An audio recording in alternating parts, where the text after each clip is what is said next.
په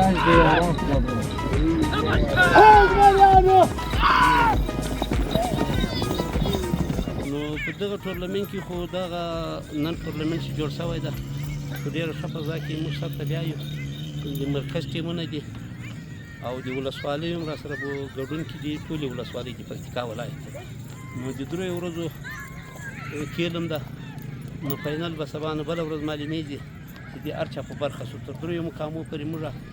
اجازې لرو چې په نظر کې دوی ته نیولې دي میرویس د دغه فنسر د فنسري کوي دي لوبې 50,000 افغانۍ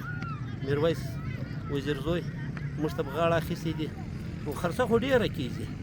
مطلب موږ په سیکشنو باندې 5,000 روپۍ لګولې دي چې دا د میلمنو د اسانو او د میلمنو ته مې انتخاب کړی دی یو کور چې په هغې کې دوی د دریو ورځو لپاره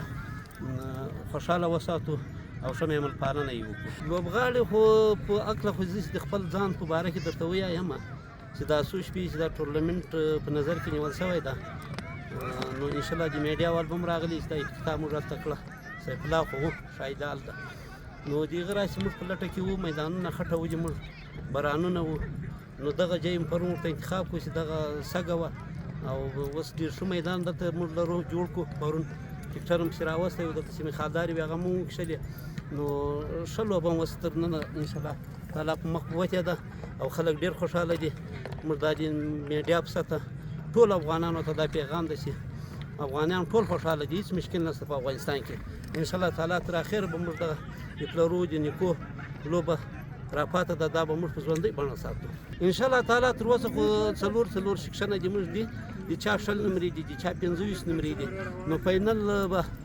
سبا نه بله ورځ معلومیږي تر اوسه خو بریا ټیم څوک نه دي په هغه شوي سبا ته به معلومیږي په خیر او بله ورځ صحیح